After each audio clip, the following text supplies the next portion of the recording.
Диңгез üstü бийиклиги шактый жеңил әбер булып тоела, шулай бит. Океаннарның орташа бийиклигин өлчәп табасыз да шуның белән шул. Әмма җир шарының океансыз урыннары белән нишисез соң? Мәсәлән, Эверест тавы диңгез өстеннән 8850 метр биек дигән чагыбызда, аннан йөзәгән чакрымда да диңгез булмагач, без аның астында диңгез бийиклигенең нинди булыр иде икәнен каян беләбез? Җир ясты булса, эшләр җиңел булыр иде. Океаннарның орташа бийиклигеннән туры сызыксызыр идек тә шуның белән шул. Әмма җир ясты түгел шул. Җир шары булса да җиңел булыр иде. Чөнки җирнең үзәгеннән океан өстлегенә уртача ераклыкны үлчи алыр идек. Әмма җир шары түгел, ул гел тора. Шуңа күрә экваторга якын өлешләре үзәктән куу көче белән чыгарып ташлана һәм кытыплар бераз сатыла. Чынлыкта җир шул чаклы шар түгел ки, экватор турысындагы зурлыгы кытыплар арасына караганда 42 километрга зуррак.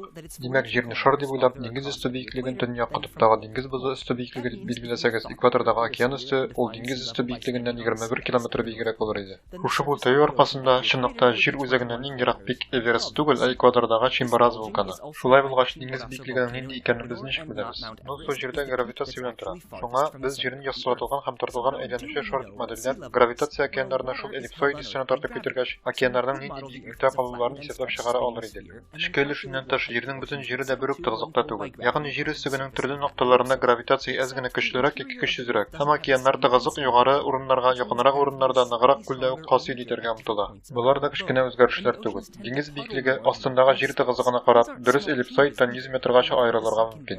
Шушыларның өстенә дөресен әйткәндә, җир шары өстегендә күчеп йөри торган теге континент дип атала торган актараткыч нәрсәләр бар. Бу тыгызлашу имнәре әлеге эллипсоидтан чыгып тора һәм аларның массалары гравитация көче белән океаннарны тарта.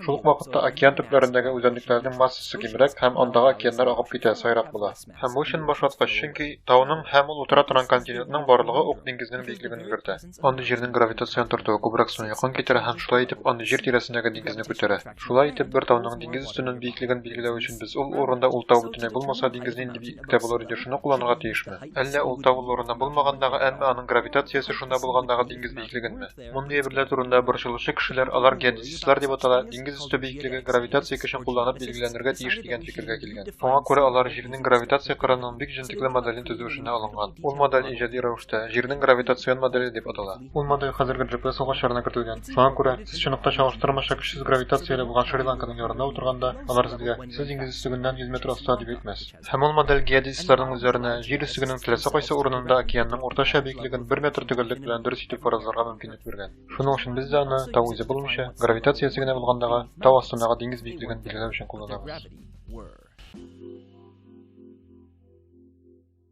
This episode of Minute Physics is supported by Audible.com, the leading provider of audiobooks across all types of literature, including fiction, nonfiction, and periodicals. I highly recommend The Drunkard's Walk, How Randomness Rules Our Lives by Leonard Mlodinow. It explores how horrible we humans are at recognizing true randomness and how relentlessly we search for patterns in the world around us, even if they aren't there. Here's a list of 100 ones and zeros. Can you tell whether or not it's random? Anyway, you can download this audiobook or another of your choice for free at audible.com/minutephysics. Again, thanks to Audible for making it possible for me to keep producing Minute Physics and for giving you a free audiobook at audible.com/minutephysics.